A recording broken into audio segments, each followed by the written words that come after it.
Sabay po sa pagpili ng mga susunod na mamumuno sa ating bansa, ihatid po ng GMA Integrated News ang pinakamalaki, pinakakomprehensibo at pinagkakatiwalaang election coverage sa Lunes, May 12. Bahagi po ng aming mas malaki misyon at malawak na paglilingkod sa bayan, ang bantayan at ihatid sa publiko ang pinakasariwang balita sa eleksyon 2025. Ating saksihan. Ang isa sa pinakaimportanteng araw sa ating mga Pilipino, babantayan at tututukan ng buong puwersa ng GMA Integrated News. Sa May 12, iatid namin ang pinakamalaki, pinakakomprehensibo at pinagkakatiwalaang election coverage sa TV, radyo at online. Alas 4 ng madaling araw pa lang ng May 12, mapapanood na ng mahigit 38 milyong manonood sa buong bansa ang eleksyon 2025. The GMA Integrated News coverage. Magpapatuloy yan hanggang sa May 13 kung saan sabay-sabay nating babantayan ang bilangan ng boto sa national at local elections. Ang special broadcast, pangungunahan ng mahigit 800 on-air at online journalists, staff at crew, kabilang ang pinagkakatiwalaang anchors and reporters.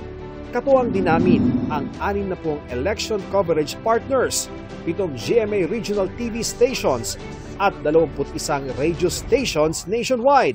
Sa tulong ng state-of-the-art equipment at latest media technology, makakaasa ang publiko na di lang mabilis at tama ang ihahatid naming impormasyon, kundi naunawaan din gamit ang cutting-edge graphics.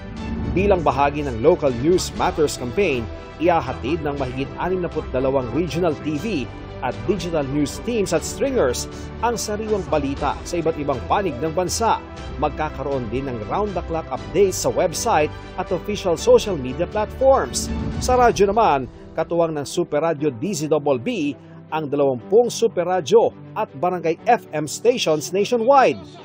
Mula sa hapon ng Linggo, May 11 hanggang alas 6 ng gabi sa Martes, May 13. Di rin mahuli sa updates ang Global Pinoys dahil sa live at real-time updates sa international channels ng GMA Network na GMA Pinoy TV, GMA Live TV at GMA News TV. Sa mga nakatutok naman online, inilunsad ng GMA Integrated News Online ang election2025.ph. Ma-access yan sa computer o cellphone para sa up-to-the-minute news and updates sa buong eleksyon. Muli ring inilunsad ng GMA Integrated News social media team ang UScoop Plus, isang user-generated content platform kung saan pwedeng ibahagi ng mga manonood ang kani-kanilang kwento sa pamamagitan ng mga larawan at video. Kami ang Team Totoo. Ang lahat ng ito nakaangkla sa election advocacy campaign ng network na dapat totoo. Dapat mabilis, dapat naunawaan, dapat komprehensibo, dapat totoo. Para sa GMA Integrated News, ako si Ian Cruz, ang inyong saksi.